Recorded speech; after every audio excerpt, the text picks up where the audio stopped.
one of the early contenders in this race withdrew, and he cited that part of his reason was a rude awakening, knocking on people's doors, finding them angry, hostile conversations, and a lack of interest in becoming registered voters. I'm wondering what your experiences are as you talk. I've experienced a lot of that, and I call it, that's Justin Barron's is who you're talking about. And the day Justin Barron's opted out of this race, I sent him an email on Facebook and said, listen, I've run into the same thing that you've run into, because at the time he was trying to circulate nominating petitions. And what happens in these races is a lot of guys will take nominating petitions to party leaders and say, hey, can you get me 25 or 50 signatures? I don't do that. I mean, there were people who took them. They were friends and family, but I went out door to door and got over 700 signatures myself. And I told him I ran into the same exact thing. I ran into, there were things that were told to me on people's front porches that frightened me. And I'm a big guy, I'm a strong guy, I played college football. There were times where I was fearful standing on porches. I mean, I've had people talk about, we're going to start a revolution. I had a gentleman open his door to show me 2 gun cabinets to tell me he's ready, that I better call off the day, if elected, I better call off the day that the revolution starts, so I'm safe. I mean, so I ran into it, and what I told Justin Barron's was that only increased my resolve to run, because I mentioned this at the League of Women Voters Forum earlier in the week. We've seen a lot of numbers mentioned in this race, deficit numbers, budget numbers, this percentage of corporations don't pay taxes.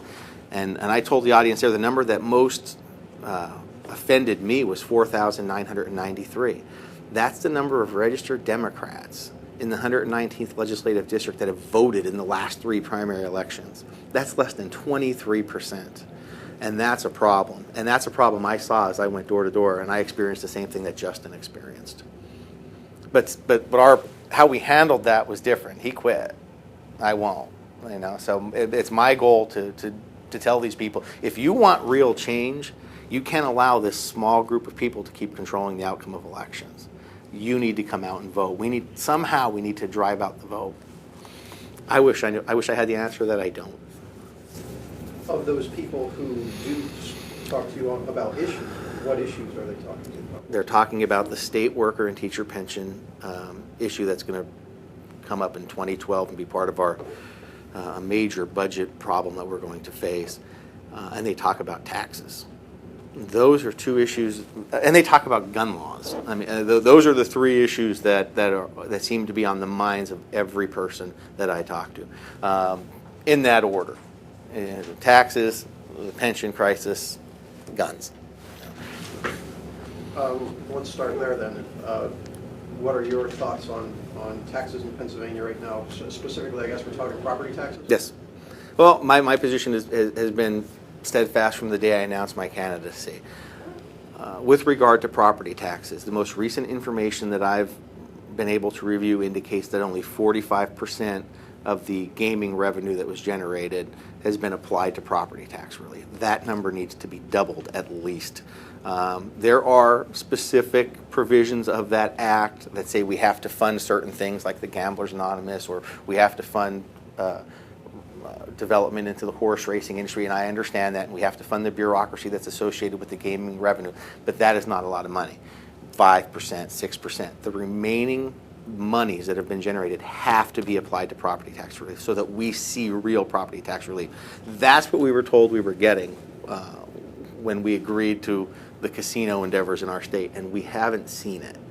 So we need to get that money in the mix so that people start to see real property tax relief. The second tax issue that people are talking about is the one contained in Governor Rendell's budget, which is we need to close the loophole of 74 items that currently aren't taxed by the service or by the sales tax, thus being able to reduce the sales tax from 6 to 4 or 4.5%.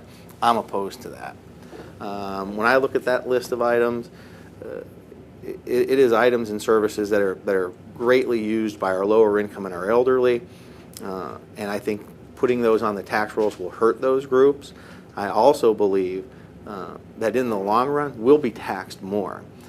I don't believe that Governor Rendell says, hey, we're going to reduce your tax from 6 to 4% with the goal of collecting less tax. So by default, we're going to be paying more tax. So I'm opposed to that as well. The last item that people are talking about, Bob Morgan specifically, I know he's coming in here at 2 o'clock today, is this progressive income tax. I am adamantly opposed to that. We need a constitutional amendment to even consider it. And that's why I think you're hearing a clamoring for a constitutional convention. Constitutional conventions historically are held because there's one issue that's on the people's minds, and it's usually a divisive issue like gay rights or like government reform, and that's how they're touting this, that it's going to be a government reform issue that's causing this constitutional convention. I don't buy it for a minute. It's a tax issue. And what they want to do is attempt to implement this progressive income tax, which on its face is blatantly unfair, which is why it's barred by our Constitution, and it's why it was barred by our federal Constitution at one point in time. The reason that politicians like a progressive income tax is it's a way to maximize the amount of money you bring in by only bringing up a little amount of protest. It's an easy money grab. I relate it to the 2001 pension grab. They're trying to get what they can affect what they believe to be as little people as possible. But I have other reasons why I'm opposed to a progressive income tax. But on its face, it's wholly unfair. I want to back up for a minute to property tax. You Sure. say only about 45% has been applied to actual relief. But where's the missing 50%? Well, I can tell you that the chart I have that I'm looking at is a brief from the Senate Policy Development and Research Office, and it's in a variety of different areas. The largest portion of it is contained in a property tax relief reserve fund, and another extremely large amount, the largest remaining amount, they have designated as available for future property tax relief. Well, we need that now. I mean, this isn't something that we can hold off and say, well, in 2 years we'll release this portion, or in another year after that we'll release this portion. It has to be released. People are facing economic difficulties now. We're losing jobs. A lot of people's unemployment benefits are running out. Now is the time to release that money. What about the projects that are being funded in and near the municipalities where the casinos are located? Do you support that, or? Well, specifically from the monies that are in the gaming revenue, if it was originally contained in the act, yes, and those are some of the things that I talked about. But when we were given the information about where this gaming revenue was going to go, it was specifically outlined, and it was limited. Any off branch of that, I'm adamantly opposed to. That money should go where it was promised to go. You've signed a taxpayer protection pledge. Why so? I've taken some heat. Maybe for the group, just describe what that is. I've taken some heat over that. And the taxpayer protection pledge is simply me putting pen to paper and saying I will oppose any and all efforts to increase or raise taxes. The reason I've taken heat over it is because of the organization that put it out, which is the Americans for Tax Reform, who is headed by a gentleman who I guess has made some pretty ridiculous statements regarding federal government. Now, I'm not associated with the group. I'm not associated with that gentleman. The reason I signed the pledge is because I believe that is the single most important thing a newly elected state legislator can promise to his electorate. I believe, and this is why I tell you this is what I'm hearing as I've gone door to door or as I've gone to civic events or political events, people are taxed out. And that's not my language, that's theirs.